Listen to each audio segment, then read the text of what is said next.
L'une des caractéristiques principales de la sorcellerie réside également dans l'exploration de soi et du vaste univers sans que l'on ne sache d'ailleurs pas avec exactitude où commence l'un et où termine l'autre.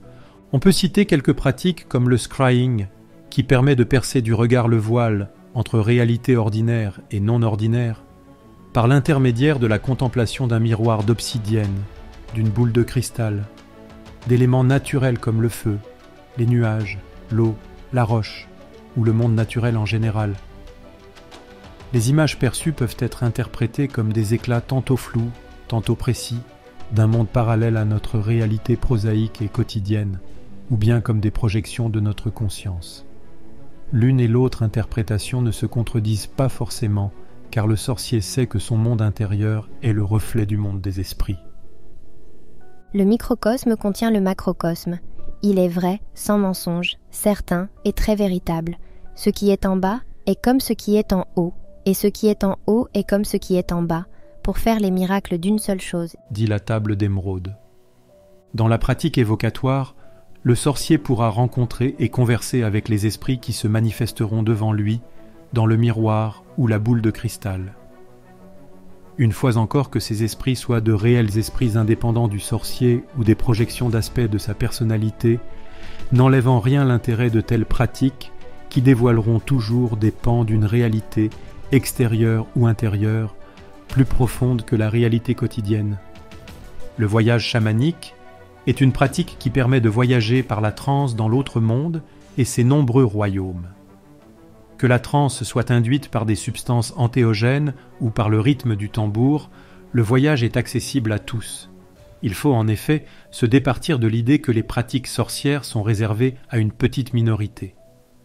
Les préjugés religieux d'abord, puis scientistes et matérialistes ont depuis des siècles relégué l'art sorcier à des petits groupes qui en ont, à leur tour, limité l'accès à la masse par la mise en place de structures élitistes. Mais même sans substances psychotropes et même sans initiation, on peut vivre le voyage entre les mondes.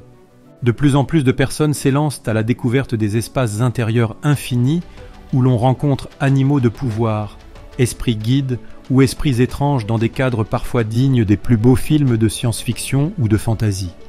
On peut aussi y faire des rencontres moins agréables, car n'en déplaise aux tenants New Age, tout sucre, tout miel, les esprits ne sont pas toujours des forces gentilles et domestiquées, l'aspect sombre des mythologies et de la vie sur Terre est là pour nous le rappeler.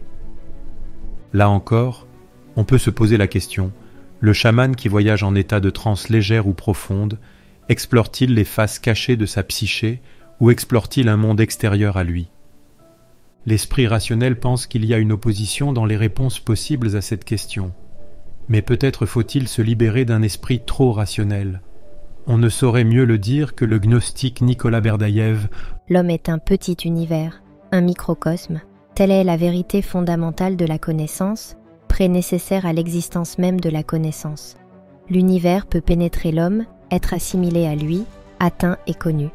Pour cette seule raison qu'il y a dans l'homme la substance du monde, en force et en qualité, que l'homme n'est pas une part fragmentée de l'univers, mais dans son entier, un univers minuscule. L'endosmose et l'exosmose de la connaissance ne sont concevables qu'entre le microcosme et le macrocosme. L'homme, par la connaissance, pénètre dans le sens de l'univers comme dans celui d'un homme supérieur, d'une macroentropie. Et l'univers pénètre dans l'homme et lui communique sa force créatrice comme à un univers miniature, à un microcosme.